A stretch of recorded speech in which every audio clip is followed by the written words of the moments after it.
Bonjour à tous. Comme on vous l'a dit, on aime bien aller en dehors du genou et s'intéresser un peu à tout, et les publications vont dans ce sens. Vous l'avez vu avec Antoine et Chloé. Moi, je vais vous parler du retour au sport standardisé, au retour au sport individuel.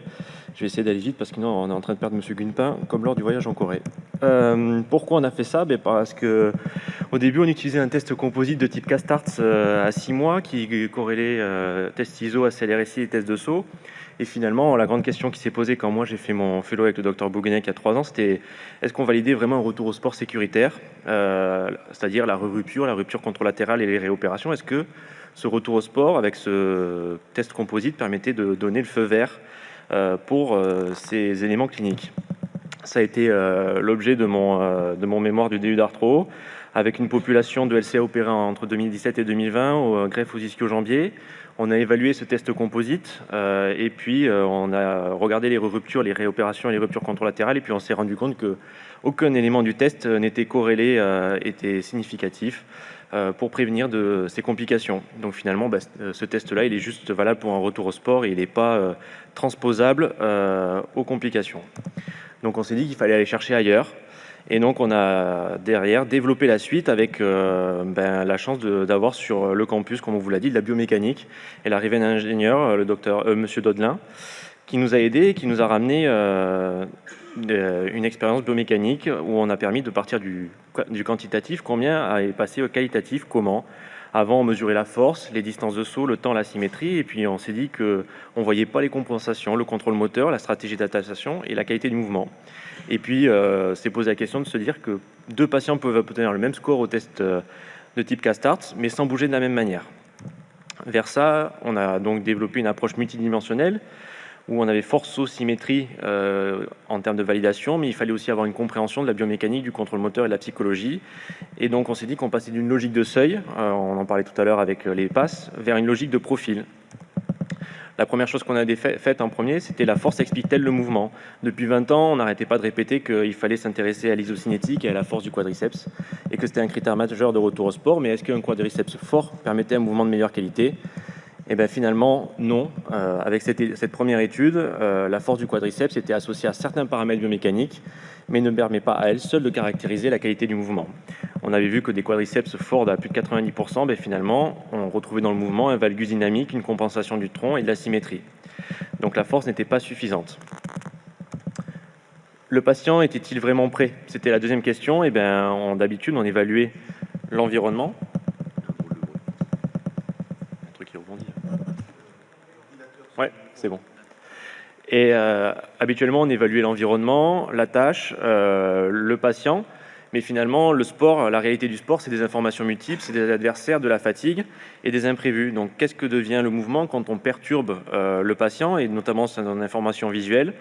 On s'est rendu compte qu'avec une forte perturbation, malgré des résultats corrects dans les tests de type test ISO, on avait une perte, une augmentation du valgus notamment, avec une forte perturbation visuelle. Donc les déficits n'apparaissent pas quand tout va bien, ils apparaissent quand on augmente les contraintes. Autre étude, on s'est dit qu'il fallait aussi penser en dehors du genou, et bien en dehors, et remonter au niveau de la hanche, et que le contrôle moteur du membre inférieur, il commence un peu plus haut, et au niveau de cette hanche, et que d'habitude, on s'intéressait surtout à la laxité, à la force du quadriceps, aux performances au saut et à la biomécanique du genou, mais que les abducteurs de hanche sont tout aussi importants dans la biomécanique du membre inférieur et dans le retour sur le terrain pour les patients opérés d'une chirurgie du ligament croisé. Ce que nous pensions, c'est que la stabilité pelvienne passait par la force des abducteurs et le renforcement musculaire, et puis ce que montre l'étude finalement, c'est que la stabilité pelvienne, c'est un contrôle dynamique du bassin, du tronc et de la hanche, avec une coordination motrice. Et qu'après une chirurgie du croisé, le problème, il n'est pas toujours dans le genou, il peut se développer au niveau de la hanche.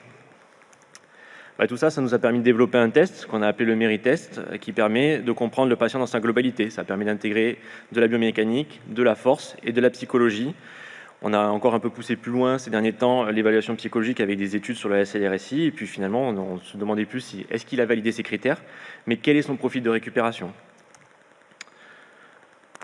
Donc le MERI-test, c'est un mélange de courses, de sauts, de force isométrique et de tests psychologiques avec une analyse biomécanique 3D comme vous l'avez à gauche, et vous vous rendez compte que Sur des vidéos, on voit que le mouvement n'est pas le même et la réception n'est pas la même entre les deux genoux, entre le genou opéré et le genou non opéré, ce qui permet de montrer aux patients aussi d'avoir une intégration psychologique de leur mouvement et d'être plus global dans le profil de récupération.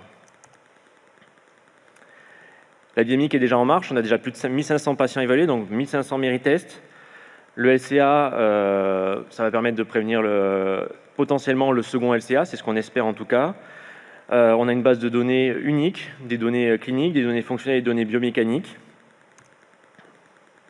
Et demain, l'objectif, c'est de passer de profils de mouvement à des profils à risque, de faire des suivis de cohortes longitudinales, à du suivi individuel, à la prévention personnalisée, donc de définir des populations à risque de ligaments croisés. L'objectif dans tout ça, c'est de faire de la prévention et de réussir enfin à prévenir de ces blessures et de ces reblessures pour ceux qui ont déjà été opérés. En conclusion, donc, comme c'était le titre de mon passage, on passe d'un RTS standardisé à un RTS individualisé. Demain, ou en tout cas aujourd'hui, on va s'intéresser à la qualité du mouvement, au contrôle moteur, à la biomécanique et au profil du patient.